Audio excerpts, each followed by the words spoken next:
She looked at the skull-painted gate and shot him a raised eyebrow. See, I'm coming up with options for what the hell you're talking about, and all of them are dirty. So, I'm going to need more than that. The man laughed hard. No, nothing salacious, nothing so mundane. He waved his hand dismissively. No, we just take a tiny piece of your satiety instead. Satiety? Individuality, my dear. A little bit of what makes you, well, you. Now he was launching into a speech he had clearly given 1,000 times. Or at least he had practiced it enough to make it sound that way. Maybe it's how you brush your hair in the morning, or the memory of the way the crust on Mama's apple pie crunches, or what radio station you like to listen to in the morning. You're saying you'll steal a piece of my soul? She snickered. Come on. Nothing so trite. Souls are cheap. Billions of them out there, right?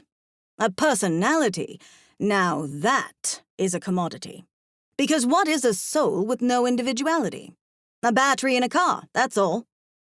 The man was still smiling. It wasn't a friendly expression.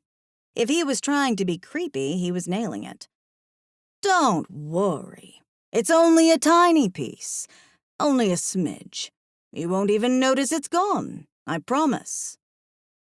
You said you only offer it to the ones you like. Why? Why eat a hot dog when you can have a steak?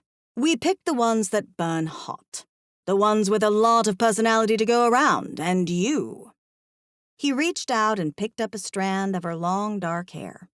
She yanked her head away from him and shot him a glare. He lifted his palm as if to say he was sorry. You burn bright. Brightest I've seen in a long, long time. I'm nobody interesting. No, I think your life turned you into nobody interesting. He shrugged. So take your pick. Walk through the dark path and we take a tiny piece of your soul, or pay the normal fee. Cora narrowed her eyes at him. You're trying to freak me out and I'm not even sure why. Publicity stunt? Ah, yes.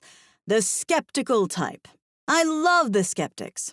So much fun to watch them break down when everything they thought was a lie is suddenly true.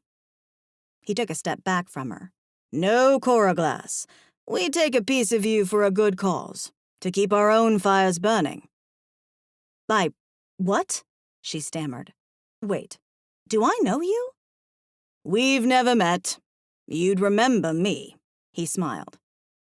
Now she was getting nervous. Did you, find me on Google or something? I have no idea what half of those words mean. He grinned and climbed back into the booth and flopped down on his stool. Take your pick. Go inside and spare your wallet, or prove that you might believe me and pay up in hard cash. You know, if you're scared. Cora decided she didn't like this guy. He must be a con artist. They probably had a camera on her, and somebody was using facial recognition software and feeding information to him via an earbud. That had to be it. There was no other possible explanation. He was feeding her shit and trying to scare her. She'd go home, talk about it on social media, and people would come see it for themselves. Mentalism was a fun illusion, but it was only that, an illusion. And so was his stupid selling a piece of her personality bunk. She texted her friends that she was going inside and she'd meet them by the carousel when they arrived. Looking back up at the sleazebag, she smirked at him and got an equally snarky expression in response. I think you're full of shit. Daring her to do something was basically all a person had to do to guarantee she did it. She hated being afraid of things. She walked toward the skull-faced entrance. That I am, pretty lady, that I am, he called after her. But don't say I didn't warn you when you can't remember your favorite color. Shaking her head, she muttered asshole under her breath and stepped through the weird gate. In an instant, she was plunged into total darkness. She put her hands out in front of her to keep from walking into a wall. Silence surrounded her like a blanket as overwhelming as the nothingness around her. She couldn't even hear the sound of the carnival outside. She had followed a few other people through the gate and there was no sign of them. there was no sign of anything at all. Until she heard a laugh. It sent a shiver down her spine, like someone had dumped ice cubes down the back of her shirt. Its laugh was eerie and disturbing. Its voice was worse. "Welcome to Harrow Faire,"